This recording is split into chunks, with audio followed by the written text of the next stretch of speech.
Good morning, good afternoon, good evening to each and everyone, especially those on the other side of the world. There's no time and space between us. There's only this present moment and we are one. Tayo po ngayon ay nasa diary entry number 1067 na. At ito ay March 28, 1937. Resurrection. During the Mass of Resurrection, I saw the Lord in beauty and splendor. And he said to me, "My daughter, peace be with you." He blessed me and disappeared, and my soul was filled with gladness and joy beyond words. My heart was fortified for struggle and sufferings. Muling pagkabuhay. Sa misa ng pagkabuhay na maguli, nakita ko ang Panginoon sa kagandahan at karilagan. At sinabi niya sa akin, "Anak ko, sumaiyo ang kapayapaan." Pinagpala niya ako at siya'y naglaho. At ang aking kaluluwa ay napuno ng hindi maipaliwanag na tuwa at kagalakan. Ang aking puso ay pinatibay para sa pakikibaka at pagdurusa.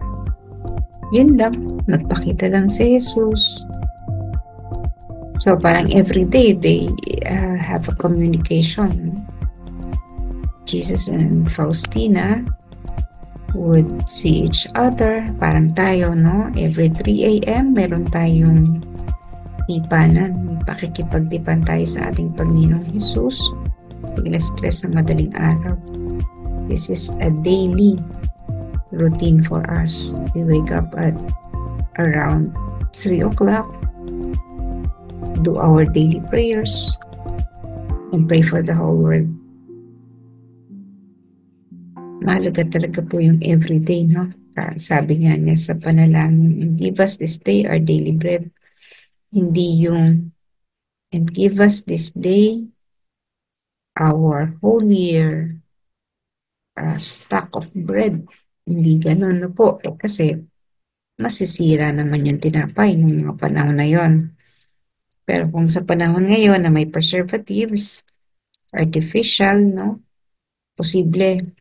Yung technology natin made it possible.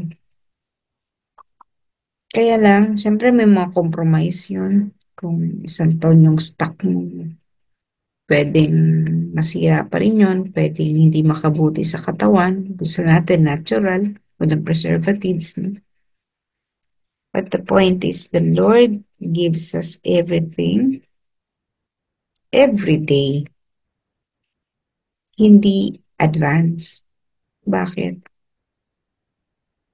Kumbaga kung ano lang kailangan mo ngayon. Parang ibon.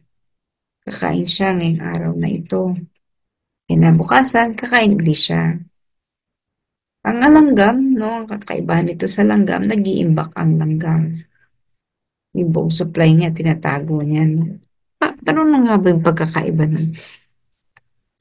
Mahalaga na meron tayong savings, no, in the future. But if we would always think of the future, madalas naliligaw tayo. Why? Kagaya na sinasabi natin at the opening, there is only this present moment. Kung ano yung meron ngayon. The past and the future happen simultaneously at the present moment. Kung mabubuhay ka sa nakaraan, wala ka na noon sa ano, no?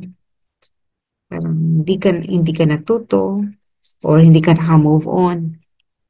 Kung ikaw naman ay mabubuhay sa future, wala kang gagawin kundi paganda ng future mo, nalilimutan mo yung kasalukuyan. Parang sinabi natin ng bata tayo, no, gusto mo nang lumaki. Pero nung malaki ka na, gusto mo nang maging bata uli. Ayaw mo nang tumanda. So, we do not live in the present moment kapag ano ating thinking. Nawawala tayo. Hindi mo ba na-appreciate kung ano nangyayari sa ngayon mo? Sa halip na i-enjoy mo yung kasalukuyan. Iniisip mo na iniisip yung future. Trabaho ka ng trabaho. And before you know it, tapos na pala yung mundo. I mean, tapos na yung oras mo sa mundo. Marami ka ngang naipon. Pero, para sana yung naipon mo, mawawala ka na. Hindi mo naman madadala yun, ano? Totoo naman kasi talaga yun. Hindi natin madadala sa kabila kung ano man meron tayo. Totoo, may naiwan ka sa pamilya mo. That's good. Pero, were you able to enjoy your life? Hindi mo na-enjoy yun, malamang. Kasi ang inisip mo, puro future. Hindi ka na nag-relax, hindi ka na nagpahinga. Kaya nadali ang buhay mo. Because you were always busy thinking of the future, future, future. Yun yung isang kailangan nating linangin sa ating sarili. Let's not think too much of the future. Let's enjoy the present moment. Dahil ito yung mahalaga. Kapag nabuhay ka sa kasalukuyan, yung nakaraan at yung hinaharap ay malalaman mo na nangyayari naman in the present moment. So that you do not have to hoard, no, hoard. You do not have to worry about things. You give importance to what is happening. Halimbawa, nung pandemic din, ano? Dahil akala natin, ganito ang mangyayari, no? So, bumili ka ng bumili. Wala nang natira sa ibang tao kasi kinuha mo na lahat kasi may pera ka eh. Kinuha mo na lahat. You were afraid na baka bukas wala kang kainin. So, binili mo na sa grocery. Pagdating ng iba, wala na silang mabili. Lalo na yung mahihirap, no? Ang kaya lang nilang bilhin ay ganun lang karami. Pero, pansin mo, nag-hoard ka nga, marami kang ano, wala din. Tinamaan ka ng COVID. So, yung inimbak mo, wala din. Kasi, pinuha ka na pala ni Lord, kukunin ka na ni Lord. Sa halip na, na-enjoy mo pa sana yung natitirang araw mo, hindi na. So, wag tayong masyadong maging concerned about the future. Let's trust in the Lord. Ibibigay niya ang bawat pangangailangan natin araw-araw. At kapag gano'n ang nangyayari sa atin, mas marami tayong magagawa. Mas marami tayong hindi lamang para sa sarili natin ang gagawin natin, kundi para sa ating pamilya, para sa ibang tao.